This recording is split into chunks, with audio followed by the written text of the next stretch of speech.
Morning. Group 2 உடைய notification வந்து launch பண்ணியிருக்கான் 11ஆம் தேதி. சரிங்களா? இதுல நமக்கு வந்து 2A group 2 and 2A service ரெண்டுமே கம்பைனா நடக்கிறாங்க. நிறைய பேருக்கு வந்து 2A வந்து டிஃபரன்ஸ் அப்படின்றது தெரிஞ்சுக்கணும். குரூப் 2 அப்படின்றதும் குரூப் 2A அப்படின்றதும் ரெண்டுமே அடிப்படையில வேற. சரியா? இது வந்து ஆபீசர் கேடர். ரெண்டுமே அடிப்படையில வேற. இது வந்து ஆபீசர் கேடர். சரிங்களா? உதாரணத்துக்கு ஒரு கவர்மெண்ட் ஆபீஸ் ஒன்று இருக்குன்னு வச்சுப்போம். சரியா? அந்த கவர்மெண்ட் ஆபீஸே ஒரு அரசு அதிகாரியுடைய கட்டுப்பாட்டுல இருக்குன்னா அதுதான் குரூப் 2. புரியுதா? ஒரு கவர்மெண்ட் ஆபீஸ் ஒன்று இருக்குன்னு வச்சுக்கோங்க, அது முழுக்க முழுக்க யாருடைய கட்டுப்பாட்டுல இருக்கும்? ஒரு குரூப் 2 ஆபீசர் அவருடைய கட்டுப்பாட்டுல இருக்கும். அவருக்கு கீழே வந்து இந்த ஆபீசர் கீழே வந்து பாத்தீங்கன்னா ஒரு குறைஞ்சது 4ல இருந்து 5 வந்து யார் தேவை? ஒரு ஆபீசருக்கு யார் வேணும்? அசிஸ்டன்ட் வேணும் இல்லையா? இந்த ஆபீசருக்கு யார் வேணும்? அசிஸ்டன்ட் வேணும். அந்த அசிஸ்டன்ட் போஸ்ட் தான் குரூப் 2 லெவல். சரியா? அதாவது இவர் வந்து உதவியாளர். அந்த அதிகாரியுடைய உதவியாளர் தான் 2A. அப்போ ஆல்மோஸ்ட் வந்து சம்பளமே பாத்தீங்கன்னா ரெண்டுத்துக்கும் வந்து 20,000 30,000 டிஃபரன்ஸ் வரும். இது வந்து இது 50,000 அப்படின்ற மாதிரி சேலரி இருக்குன்னா இது 30,000 தான் சேலரி இருக்கு. சரியா? ரெண்டுமே ஆனா என்ன பண்ணிருக்காங்க அப்படின்னா நிறைய எக்ஸாம்ஸ் வைக்கிறதுக்கு பதிலாக ஒரே எக்ஸாமா எடுத்து சேர்த்து கம்பைன் பண்ணி நடத்துறாங்க. ஆனா அடிப்படையில பாத்தீங்கன்னா ரெண்டுமே வேற வேற போஸ்ட், பதவியே வேற.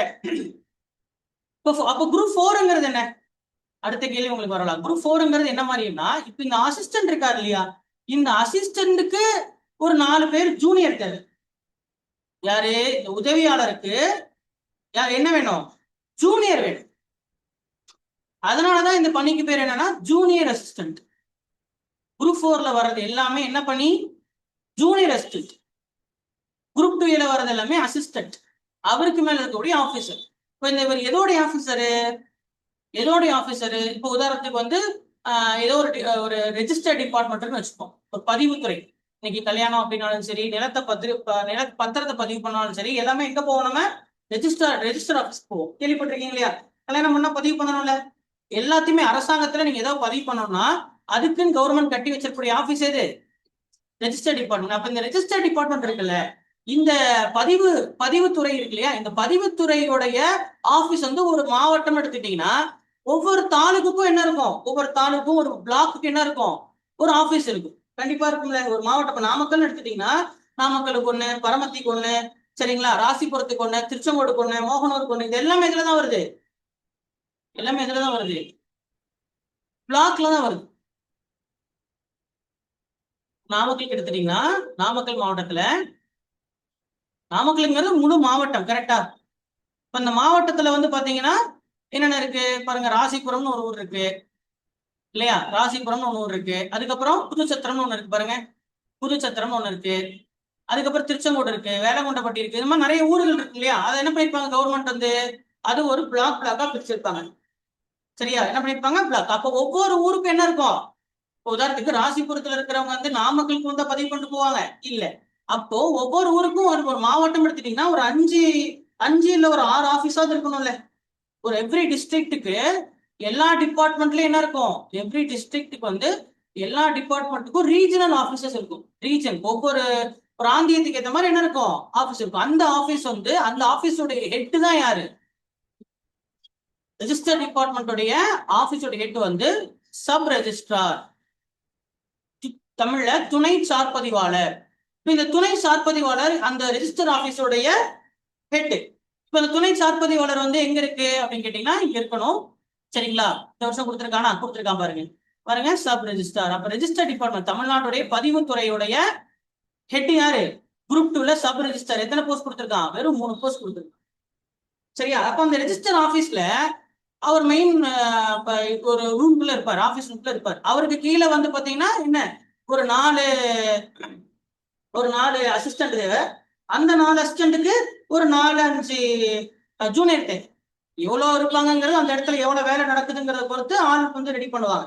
சரியா? அப்ப எனக்கு புரியும் நினைக்கிறேன். சரி, இப்போ அந்த ரெஜிஸ்டர் டிபார்ட்மெண்ட் எடுத்துப்போம். அந்த ரெஜிஸ்டர் டிபார்ட்மெண்ட்டோடைய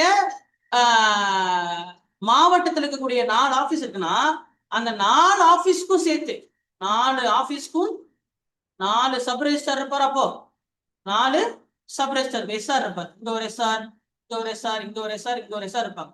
இந்த 4 எஸ்ஆருக்கும் சேர்த்து மாவட்டத்துக்கு யார் இருப்பா? ஒரு டிஸ்ட்ரிக்ட்டுக்கு ஒரு ஹெட் இருக்கணும்ல.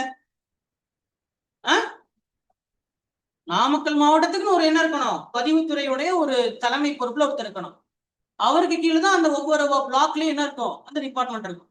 அப்போ அந்த பதவி எதுல வரும்னா அந்த பதவி குரூப் 1ல வரும். குரூப் 1னாலே எல்லாமே மாவட்டம் அளவுல வர்றதுதான் குரூப் 1. சரியா? மாவட்டம் அளவுல வர்றது எல்லாமே குரூப் 1. வட்டம் அளவுல வர்றது எல்லாமே குரூப் 2. சரியா? குரூப் 2. அந்த வட்ட அளவுல இருக்கக்கூடிய அதோடைய உதவியாளர் 2A. அவருக்கு துணை உதவியாளர் தான் யாரு? ஜூனியர் தான் குரூப் 4. அப்ப இது என்ன பதவி அப்படின்னா டிஸ்ட்ரிக்ட் ரெஜிஸ்ட்ரார். மாவட்டத்துடைய பதிவுத்துறை ஹெட் யாரு? District DR. அப்ப ஒரு டிஆருக்கு கீழே ஒரு எஸ்ஆர் இருப்பாரு. நடுவுல ஒரு சீனியர் லெவல் இருக்கு. நடுவுல என்ன இருக்கும்? டைரக்டா எஸ்ஆர் ஆகும் ஒரு சீனியர் லெவல் இருக்கு. அதனாலதான் இங்க என்ன கொடுத்திருக்கான்? கிரேட் 2 கொடுத்திருக்கான். அப்ப கிரேட் 1 இருக்குமா? அது ப்ரொமோஷன்ல வரும். அதுக்கப்புறம் தான் என்ன பண்ணுவாங்க? குரூப் 1 லெவலுக்கு அவங்க பதவி உயர்வு கிடைக்கும். ஒரு எஸ்ஆருக்கு கீழே யார் இருப்பா? அசிஸ்டன்ட் இருப்பான். அந்த அசிஸ்டன்ட்டுக்கு ஒரு ஜூனியர் இருப்பான். சோ அழகா என்ன பண்ணிருக்காங்க? கட்டமைச்சிருக்காங்க. இது சம்பளத்தின் அடிப்படையில் தான் குரூப் குரூப் குரூப் பிரிச்சிருக்காரு. நிறைய பேருக்கு டவுட் இருக்கு. என்னடா குரூப், எதை குரூப் பண்ணிருக்காங்க, எதெல்லாத்தையும் சேர்த்திருக்காங்க. இன்னும் சொன்னா கம்பைன்டு. இங்கிலீஷ் என்ன சொல்லுவாங்க அப்படின்னா TNPSC combined civil service examination. புரியுதுங்களா? கம்பைன், அதாவது பொதுப்பணித்துறைக்கான தேர்வுகளை ஒன்றாக என்ன பண்ணிருக்கான்? ஒருங்கிணைச்சிருக்கான். ஏன்னா ஒவ்வொன்றுக்கும் ஒவ்வொரு டிபார்ட்மெண்ட்டுக்கும் தனித்தனி எக்ஸாம் வைக்க முடியாது இல்லையா? அதனால ஒரே மாதிரி சம்பளம் இருக்கக்கூடிய நபர்கள் எல்லாத்துக்கும் இங்க பாருங்க. இவங்களுக்கு எல்லாத்துக்கும் பாத்தீங்கன்னா பேசிக் பே எப்படி இருக்கும்? கிட்டத்தட்ட ஒரே லெவல் ஆஃப் பே பாருங்க. Level 18, level 18, level 16. அப்போ லெவல் 18ல இருந்து 16 வரைக்கும் யார் கவர்மெண்ட் ஆபீஸ் இருந்தாலும் அவங்களுக்கு எல்லாத்துக்கும் சேர்த்து ஒட்டுக்கா என்ன பண்ணிடுறாங்க? ஒரு எக்ஸாம் வச்சிடறாங்க. அந்த எக்ஸாம் தான் என்ன? குரூப் 2. சரியா? அதுக்கு கீழே 2A என்னது பாருங்க, லெவல் 12 தான். தெரியுதா உங்களுக்கு? அப்ப நடுவில் 13, 14, 15, 16, 17 என்ன இருக்கு? 5 லெவல் இருக்கு. அதனாலதான் நீங்க 2Aல போனீங்கன்னா 2 போஸ்டுக்கு வரதுக்கே கிட்டத்தட்ட 10 வருஷம் ஆயிடும். 8ல இருந்து 10 வருஷம் ஆயிடும். அசிஸ்டண்டா நீங்க இப்ப செலக்ட் ஆகுறீங்கன்னு வச்சுக்கங்க. நீங்க வட்ட அளவுல வர்றதுக்கு, பதவி உயர்றதுக்கு நடுவில் எத்தனை இருக்கு? லெவல் 12ல போறீங்களா? 13, 14, 15, அப்புறம் தான் 16 வருது. கரெக்டா? இப்ப சில போஸ்ட்லாம் 17, 18ல வருது. கரெக்டா? அப்போ உங்களுக்கு கிட்டத்தட்ட 8ல இருந்து 10 வருஷம் ப்ரொமோஷன்ல தான் நீங்க என்ன பண்ண முடியும்? 2க்கு போக முடியும். ஒரு ஒரு லெவல்ல இருந்து இன்னொரு லெவலுக்கு போறதுக்கு சரி, அந்த கேடர் சம்பளம் வர்றதுக்கு இவ்வளவு வருஷம் ஆயிடும். இப்ப அதே 2A சர்வீஸ்ல பாருங்க. இதுல நிறைய ஒவ்வொரு பாருங்க, பால்வளத்துறை, கூட்டுறவுத்துறை, சரிங்களா, ஹேண்ட்லூம், கைத்தறித்துறை, விவசாய சந்தைப்படுத்துதல், அதுக்கப்புறம் குரூப் 2A ரொம்ப முக்கியமான போஸ்ட் பாத்தீங்கன்னா ரெவன்யூ இன்ஸ்பெக்டர், RI. இது ரெவன்யூ டிபார்ட்மெண்ட். வருவாய்த்துறைன்னு சொல்லணுமா? வருவாய்த்துறையில மேல பொறுப்புல யார் இருப்பா? மாவட்ட அளவுல கலெக்டர் இருப்பார். இது வருவாய். முன்னாடி என்ன துறை சொன்னேன்? ரெஜிஸ்டர் டிபார்ட்மெண்ட் சொன்னேன். இப்ப இங்க என்னது? இது ரெவன்யூ டிபார்ட்மெண்ட், வருவாய்த்துறை. வருவாய்த்துறை ஆரம்பிச்சுன்னா கலெக்டருக்கு கீழே யார் இருப்பாங்க? டிஆர்ஓ இருப்பாரு. அவருக்கு கீழே ஆர்டிஓ இருப்பாரு. அவருக்கு கீழே தாசில்தார் இருப்பாரு. தாசில்தார், இந்த தாசில்தார்லயே பாத்தீங்கன்னா மாவட்ட டிஸ்ட்ரிக்ட் தாசில்தார் ஒருத்தர் இருப்பாரு. அவருக்கு அப்புறம் அவருக்கு கீழே தாலுக் தாசில்தார் இருப்பாரு. வட்டாளர் டிஸ்ட்ரிக்ட் தாசில்தார், தாலுக் தாசில்தார், ஸ்பெஷல் கிரேட்ல நடுவில் ஸ்பெஷல் ஆபீசர் ஒருத்தர் இருப்பாங்க. அதுக்கு கீழே வரக்கூடிய போஸ்ட் தான் குரூப் 2A வருது, RI. குரூப் 2A வரக்கூடிய RIக்கு கீழே வரக்கூடியவர் தான் VAO. சோ VAO எதுல இருக்கு? குரூப் 4ல இருக்கு. RI எதுல இருக்கு? 2Aல இருக்கு. குரூப் 2 லெவல்ல இருக்கிற தாசில்தார் தான். ஆனா தாசில்தாருக்கு தனியா எக்ஸாம் வைக்க மாட்டாங்க. அப்ப யார் RI ஆகுறாரோ அவர் தான் 10 வருஷத்துல யாராவா? தாசில்தார் ஆவா. அதுக்கு மேல RDOன்ற ஒரு போஸ்ட் இருக்கா? அந்த RDOங்கிற போஸ்ட் குரூப் 1ல இருக்கு. ஆனா அது ஸ்ட்ரெயிட்டா RDO வைக்க மாட்டாங்க. யார் RDO இருப்பாங்கன்னா குரூப் 1ல யார் டெபுட்டி கலெக்டரா செலக்ட் ஆகுறாங்களோ, அவங்க தான் என்னவா போஸ்ட் வேலை செய்வாங்க? RDOனா கோட்டாட்சியர். இப்போ ஆர்டிஓவா செலக்ட் ஆனவங்க கலெக்டர் ஆகிறதுக்கு, டெபுட்டி கலெக்டர் ஆகிறதுக்கு என்ன ஆகலாம், ஒரு 8 இயர்ஸ் ஆகலாம். அதிகபட்சம் 8 வருஷத்துல அவங்க என்ன ஆகலாம். இப்போ குரூப் 1ல நீங்க டெபுட்டி கலெக்டரா செலக்ட் ஆனீங்கன்னா உங்களை ஆர்டிஓ டிபார்ட்மெண்ட்லயும் போடலாம், இல்ல வேற நிறைய டிபார்ட்மெண்ட்ஸ் இருக்கு. சரியா, நிறைய டிபார்ட்மெண்ட். நான் உங்களுக்கு சொன்னதே 2 டிபார்ட்மெண்ட் சொல்லியிருக்கேன். என்ன சொல்லியிருக்கேன், ரெஜிஸ்டர் டிபார்ட்மெண்ட், ரெவன்யூ டிபார்ட்மெண்ட். இந்த 2 டிபார்ட்மெண்ட் தான் ரொம்ப ஃபேமஸ் அண்ட் பவர்ஃபுல்லும் கூட. சரியா, நீங்க செலக்ட் ஆகுறீங்கன்னா இந்த நல்ல மார்க் எடுக்கணும். பாஸ் ஆனா மட்டும் பத்தாது, நல்ல மார்க் எடுத்தீங்கன்னா தான் இந்த 2 டிபார்ட்மெண்ட்குள்ள போக முடியும். சொல்றது புரியுதா? அப்போ 2Aல வந்து ரொம்ப முக்கியமான போஸ்ட் என்ன, ஆர்ஐ. சரிங்களா, அது ஆர்ஐலே பாத்துங்க ஒவ்வொரு ஊர்ல எவ்வளவு வேகன்சி கொடுத்துருக்கான்னு பாருங்க. அப்போ அதுவும் உங்களுக்கு பிடிச்ச ஊர் வேணும்னா, சப்போஸ் நீங்க வந்து ஒரு சேலத்துக்கார நபரா இருக்கீங்கன்னு வச்சுக்கோங்க. அப்ப சேலத்துல உங்களுக்கு எவ்வளவு போஸ்டா இருக்கு, 3 போஸ்டா இருக்கு. அப்ப அந்த 3 போஸ்ட் என்ன பண்ணணும், அந்த நான் சேலத்திலேயே எனக்கு வேலை கிடைக்கணும், சேலத்திலே நான் ஆர்ஐ ஆகணும் அப்படின்னா நீங்க நிறைய மார்க் எடுத்தீங்கன்னா தான் என்ன பண்ண முடியும். அன்னைக்கு கவுன்சிலிங், முதல் நாள் கவுன்சிலிங்ல போயிட்டு நீங்க என்ன பண்ணிக்கலாம், ஃபர்ஸ்ட் டே கவுன்சிலிங் கிடைக்கணும். செலக்ட் ஆயிட்டீங்கன்னா உங்களுக்கு என்ன கவுன்சிலிங் கிடைக்கணும், டே 1 கவுன்சிலிங் கிடைக்கணும். கவுன்சிலிங் ஒரு 4 நாள் 5 நாள் நடக்கும். 5வது நாள் வரக்கூடிய நபர் கடைசி நாள், 3வது நாளே, முதல் 2 நாள் தான் உங்களுக்கு, முதல் நாள் கண்டிப்பா கிடைச்சிடும், 2வது நாள் லக்கு. 3வது நாள்ல போனீங்கன்னா மிச்சம் மீதி என்ன இருக்கோ அதை தான் எடுத்துட்டு வர முடியும். அதனால பாஸ் ஆகிறது மட்டும் பத்தாது, நல்ல மார்க் எடுத்து பாஸ் ஆனாதான் நல்ல போஸ்டும் கிடைக்கும், நல்ல ஊரும் கிடைக்கும், உங்க சொந்த ஊர்ல கிடைக்கும். நல்ல போஸ்ட் உங்க சொந்த ஊர்ல கிடைக்கணும்னா நீங்க நிறைய மார்க். அதே பாருங்க, ஊரக வளர்ச்சித்துறை, அதுல என்ன இருக்காங்க, அசிஸ்டன்ட் இருக்காங்க. மினிஸ்டீரியல் சர்வீஸ், இந்த மினிஸ்டீரியல் சர்வீஸ் அப்படின்ற மாதிரிலாம் வர்றது எல்லாமே பாத்தீங்கன்னா சென்னை ஒன்லி ஜாப்.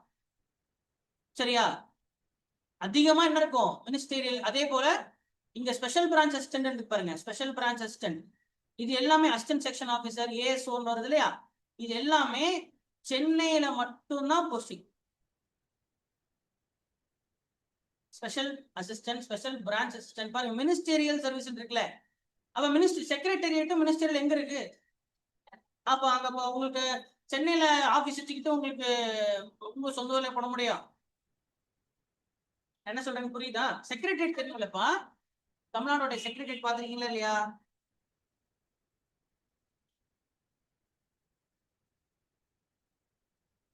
தமிழ்நாடு செயல்படுவதே இந்த செக்ரட்டேரியட்ல இருந்தான். சரிங்களா, இதுதான் செக்ரட்டேரியட் பில்டிங். செக்ரட்டேரியட் பில்டிங் இருக்கு இல்லையா, சோ இந்த இது சட்டமன்றம், இது செக்ரட்டேரியட். சோ இந்த செக்ரட்டேரியட் பில்டிங்ல தான் நீங்க வந்து அங்க வந்து இருக்கக்கூடிய டிபார்ட்மெண்ட்ஸ் எல்லாத்துக்கும் தான். இது வந்து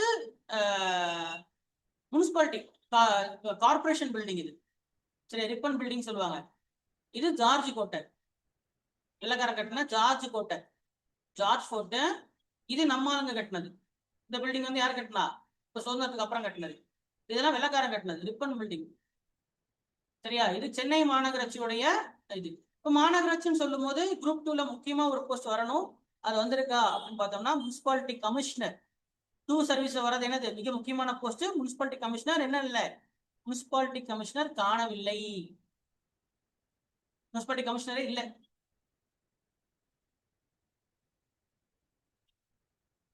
ஏன்னா குரூப் 2ல வந்து இருக்கிறதுலே பெரிய போஸ்ட் என்னன்னா முனிசிபாலிட்டி கமிஷனர் தான், நகராட்சி ஆணையர்னு சொல்லுவாங்க இல்லையா, முனிசிபாலிட்டி கமிஷனர்.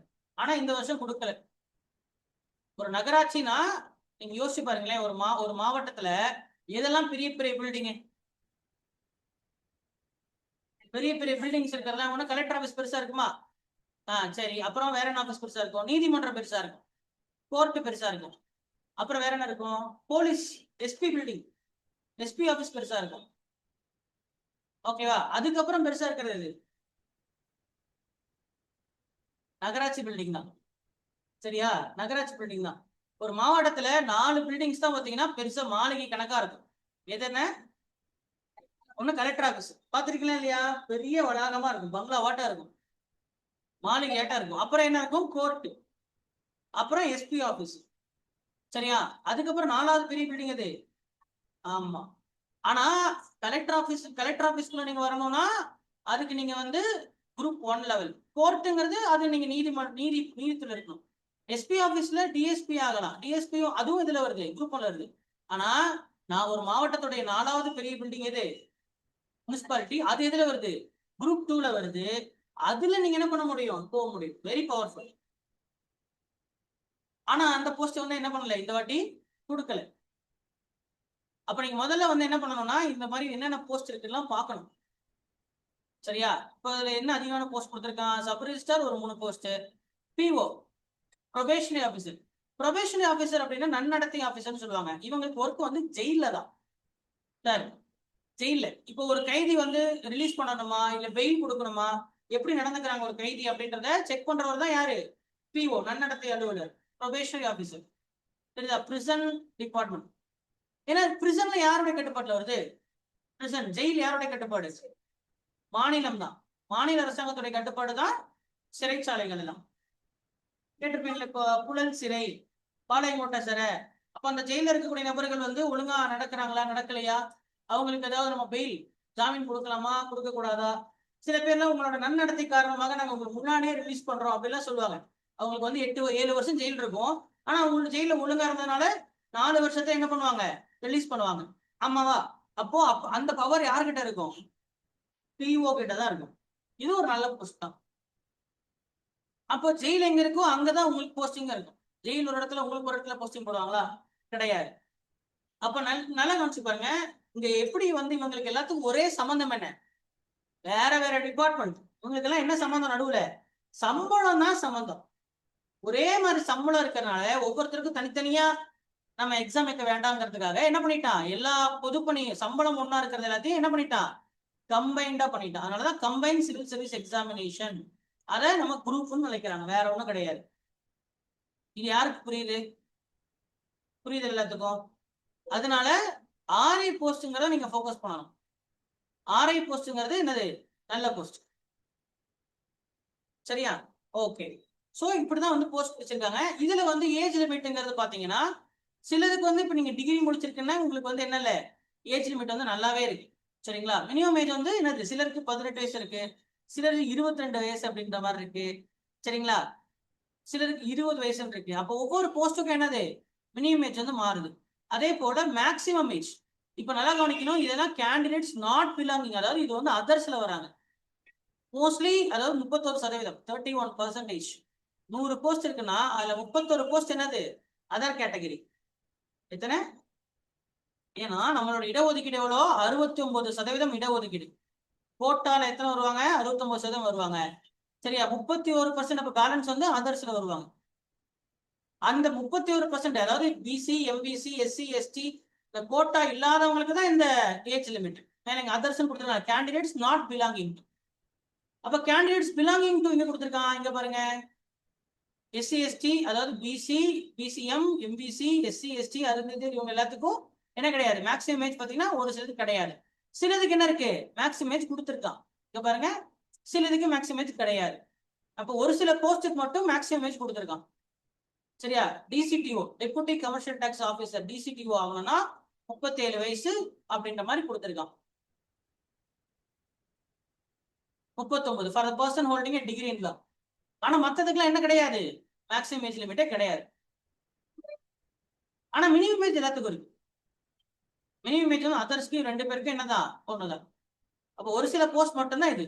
அதுக்கப்புறம் டெக்னிக்கல் குவாலிஃபிகேஷன். சிலதுக்கு என்ன பண்ணுவாங்க அப்படின்னா டெக்னிக்கல் குவாலிஃபிகேஷன், அந்த குறிப்பிட்ட துறையில ஏதாவது வந்து அவங்களுக்கு டிகிரி இருக்கா அப்படின்னு கேட்டா அவங்களுக்கு என்ன கிடைக்கும்னா முன்னுரிமை கிடைக்கும். என்ன கிடைக்கும்? முன்னுரிமை கிடைக்கும். இப்போ 2 பேர் இருக்கிறாங்க. சரியா? 2 பேர் இருக்காங்க அப்படின்னா, இப்போ ஒருத்தருக்கு வந்து ஒரு பேசிக் டிகிரி இன்ஜினியரிங் தான் படிச்சிருக்காரு, இன்னொருத்தர் அந்த பதவி சார்ந்த பதிவு படிச்சிருக்காங்கன்னா 2 பேரும் ஒரே மார்க் எடுத்திருக்கீங்கன்னா யாருக்கு ஃபர்ஸ்ட் கிடைக்கும்? டிகிரி எடுத்தவங்க கிடைக்கும். அதுதான் அந்த முன்னுரிமை. சரியா? நிறைய பேர் இதெல்லாம் எதுவுமே தெரியறது இல்லை. நம்மால நோட்டிபிகேஷனே படிக்க மாட்டோம். எடுத்தோன்னே என்ன பார்ப்பான்? தேதி பார்ப்பான். எக்ஸாம் வந்துருச்சா தேதி பார்ப்பான்னு போய் அப்ளை பண்ணிடும். எதுக்கு இது கொடுத்துருக்கான் 87 பக்கம்? படிச்சு பார்க்கணும்ல அத. நிறைய பேர் அதை படிக்கிறது இல்லை. சரிங்களா? அதனாலதான் பாத்துங்க, ஆர் ஆர் ஆர் ஆர் ஆர் ஒண்ணு, ஏதாவது ஒண்ணு இருக்கணும். எம்ஏ டிகிரி இருக்கணுமா இல்ல இது இருக்கணுமா, ஏதாவது ஒண்ணு. இந்த ஒரு பதவிக்கு சரியா ஃபர்ஸ்ட் என்ன? Degree from any university. ஒண்ணு உங்ககிட்ட ஏதாவது ஒரு டிகிரி இருந்தா ஓகே, இல்லையா இது இருந்தா இது இருந்தா இது இல்லையா அது இல்லையா சொல்லி கொடுத்துருக்கான். அப்ப மோஸ்ட்லி அந்த ஸ்பெசிபிக் டிகிரி படிச்சிருக்கவங்களுக்கு டக்குன்னு வேலை கிடைச்சிடும். ஏன்னா முன்னுரிமை இருக்குல்ல, அதனால. ஸோ இந்த எஜுகேஷனல் குவாலிஃபிகேஷன் முக்காவாசி 90% வந்து சரியா எனி டிகிரி தான் வரும். அதனாலதான் நமக்கு என்ன வேணும், ஏதாவது ஒரு டிகிரி இருந்தா போதும். அது எந்த டிகிரி இருந்தா என்ன, degree from university, degree from university, சரியா, அரசு அங்கீகரிக்கப்பட்ட யூஜிசியில் அங்கீகரிக்கப்பட்ட ஏதாவது ஒரு பல்கலைக்கழகத்துல நீ என்ன பண்ணிருக்கணும், ஆமா, பட்டதாரி பட்டம் வாங்கியிருக்கணும். சரி, சப்போர்ட்டிங் டாக்குமெண்ட் என்ன, பேசிக் தான். சரியா, ஜாதி சான்றிதழ் வேணும். ஏன்னா கோட்டா அப்ளை பண்றோம், நமக்கு என்ன வேணும், கம்யூனிட்டி சர்டிஃபிகேட் வேணும். அப்புறம் 10th, அப்புறம் 12th, அப்புறம் டிகிரி, அதுக்கப்புறம் பிஎஸ்டிஎம் இருக்க தமிழ் மீடியம்னா தமிழ் மீடியம் சர்டிஃபிகேட் இருக்கணும். இல்ல நீங்க உங்களுக்கு பிசிக்கலி டிசேபிள்ட் அப்படின்னா பிசிக்கலி டிசேபிள் சர்டிஃபிகேட் இருக்கணும். சரியா, ஏதாவது ஒரு சர்டிஃபிகேட், எல்லா சர்டிஃபிகேட் வந்து வேணும். எதையுமே நீங்க வந்து ஒரிஜினல் சப்மிட் பண்ண வேண்டாம். அப்ளை பண்ணும்போது அதோட நம்பர் இருந்தா போதும், நம்பர் கரெக்டா போட்டுறணும். சரியா, அது வந்து அதுல இருக்கக்கூடிய சர்டிபிகேட் நம்பர் நமக்கு ரொம்ப முக்கியம். அப்ளை பண்ணும்போது 2 விஷயம் கேட்பான். அந்த சர்டிபிகேட்டோட இஷ்யூ டேட், எப்போ உங்களுக்கு வழங்கினாங்க, அதுக்கப்புறம் என்ன கேட்பான், அந்த சர்டிபிகேட்டோடைய நம்பர். அதனால ஒரிஜினல் நமக்கு தேவையில்லை, அதோட டேட்டும் இஷ்யூவன்ஸ் நம்பர் இருந்தா நமக்கு என்னது போதும்.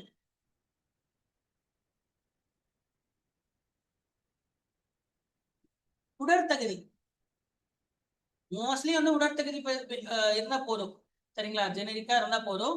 ஆனா சில போஸ்ட் மட்டும் ஸ்பெசிபிக்கா கேட்டிருப்பான். விஷன், பார்வை திறன் அப்படின்றது ஸ்டாண்டர்ட் 1, ஸ்டாண்டர்ட் 3 மாதிரி கேட்டிருப்பான். So PO, assistant inspector, handloom inspector இந்த பதவிகளுக்கு மட்டும் என்ன வேணும், ஆமா, சரியா, ரைட். அடுத்தது ஹைட், ஹைட் வந்து கேட்டிருப்பான். அதுவும் ஜெயிலர் அந்த மாதிரி போஸ்ட்டுக்கு மட்டும்தான். எல்லா போஸ்ட்டுக்கும் என்ன தேவையில்லை, ஆமா. தமிழ் அறிவு இருக்கணும், அதனால பொதுத்தமிழ்லயே வச்சிருக்கானுங்க. சரியா, தாய்மொழி நீங்க ஸ்கூல்ல வந்து என்ன பண்ணுற, எஸ்எஸ்சியோ 11th 10th 12th தமிழ் ஒரு பாடமா எடுத்து படிச்சிருக்கணும். தமிழ் வந்து பாடமா எடுத்து படிச்சிருக்கணும், அவ்வளவுதான். ரொம்ப ரொம்ப சிம்பிள். மோஸ்ட்லி எல்லாரும் பாடம் எடுத்து படிச்சிருப்பீங்க இல்லையா. சரி, இதெல்லாம் டிசபிலிட்டிஸ் கொடுத்துருப்பாங்க. சரி, இதுல ஒவ்வொன்று வந்து டிசபிலிட்டி. ஓகே, என்னென்ன அங்கீகரிப்பாங்க, இது எல்லாமே வந்து டெக்னிக்கல் டேம். காது கேட்கலையா, கை வரலையா, சரியா, இடது கை வரலையா, வலது கை வரலையா, இடது கால் வரலையா, வலது கால் வரலையா, பேச வரலையா, டெஃப் அண்ட் டம்மா, சரி, காது கேட்காது பேசவும் முடியாது, அந்த மாதிரிலாம் இருக்கும் இல்லையா. அந்த வேரியேஷனே இங்க கொடுத்துருக்காங்க.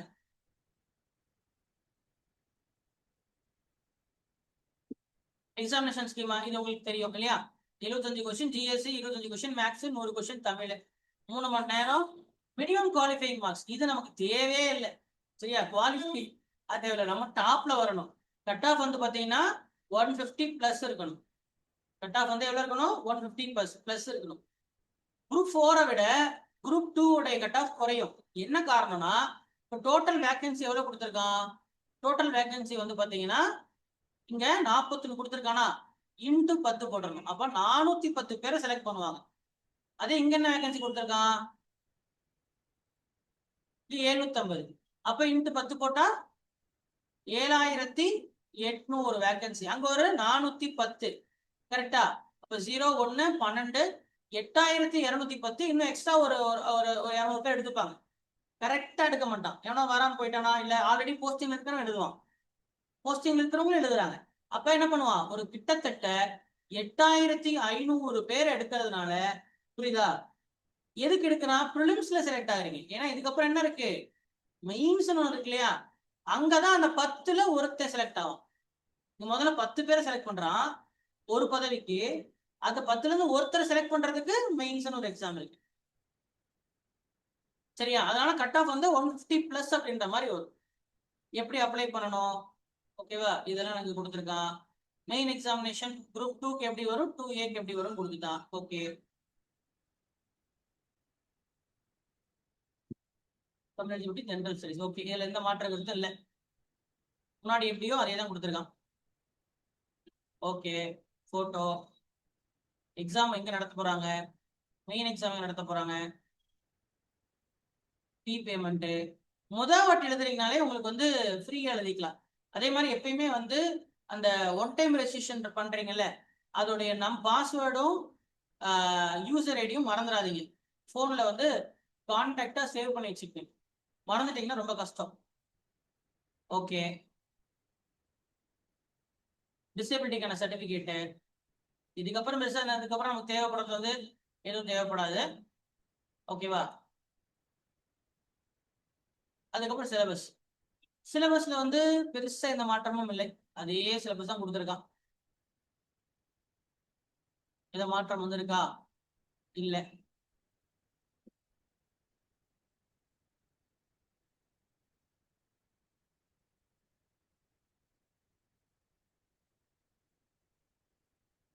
எந்த மாற்றமும் இல்லை.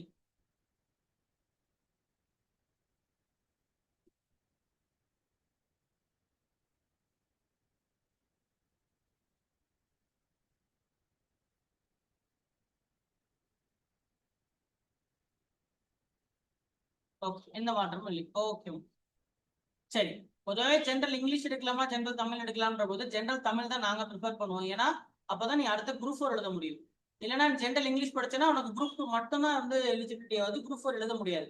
பிகாஸ் குரூப் 4ங்கிறது பொது தமிழ் மட்டும்தான் இருக்கு இல்லையா? அதனால ஜென்ரல் இங்கிலீஷ் எடுத்து நான் மறுபடியும் குரூப் 4க்கு என்ன பண்ணணும்? மறுபடியும் புதுசா படிக்கணும். அதுக்கே நீ ரெண்டுத்துக்கும் தமிழே படிச்சு போயிடலாம். சொன்னதுதா? ஓகே. மெயின்ஸ்க்கான சிலபஸ் அவ்வளவுதான்.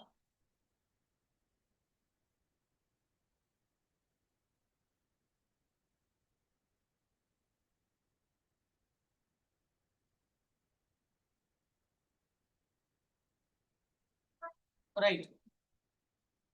ஓஎம்ஆர் ஷீட்டு அதை பத்தியும் கொடுத்துட்டான், டீட்டெயிலா கொடுத்துட்டான். சரி, என்ன பண்ணுங்க, ஒரு வாட்டி நீங்களும் என்ன பண்ணணும், எடுத்து பாருங்க இந்த நோட்டிபிகேஷன். அப்ப நம்ம தெரிஞ்சுக்கிட்டது என்ன அப்படின்னு கேட்டா, என்ன எப்படி இந்த எக்ஸாம் நடக்குது, ஏன் குரூப் 2 குரூப் 1 பிரிச்சிருக்காங்க, சரியா? இதெல்லாம் நம்ம இதுல தெரிஞ்சுக்கிட்டோம். இதுல ஏதாவது டவுட்ஸ் இருந்தா கேளுங்க. And as soon as possible, அதாவது எப்பவுமே நோட்டீஸ் வந்துச்சுன்னா முதல் 2 வாரத்துக்குள்ள அப்ளை பண்ணிருங்க. ஃபர்ஸ்ட் 2 வீக்ஸ்க்குள்ள டிலே பண்ணக்கூடாது. நீங்க ஏதாவது நல்ல நாள் பாக்குறீங்க இல்ல சம் டேஸ் பாக்குறீங்க அப்படின்னா என்ன பண்ணுங்க, முதல் 2 வாரத்துக்குள்ள அப்ளை பண்ணிடுங்க. கடைசி 2 வாரம் பண்ணாதீங்க, 1 மாசம் டைம் இல்லையா? அதனால கடைசியில் பண்ணீங்கன்னா அதுல அப்ளிகேஷன் ஏதாவது ஒரு நமக்கு பிரச்சனை வந்ததுனாலோ அதை அட்ரஸ் பண்றதுக்கு வந்து என்ன ஆகும், கரெக்டா அதுவே 1 வாரம் ஆயிடும். ஆனா கடைசியா நீங்க பண்ணீங்கன்னா அப்புறம் அது அப்ளை பண்ண முடியாம போயிடலாம். அதனால என்ன பண்ணுங்க, முதல் 2 வாரத்துக்குள்ள முதல் வாரத்திலே பண்ணிடு, என்ன போயிட்டு சரியா? ரைட்.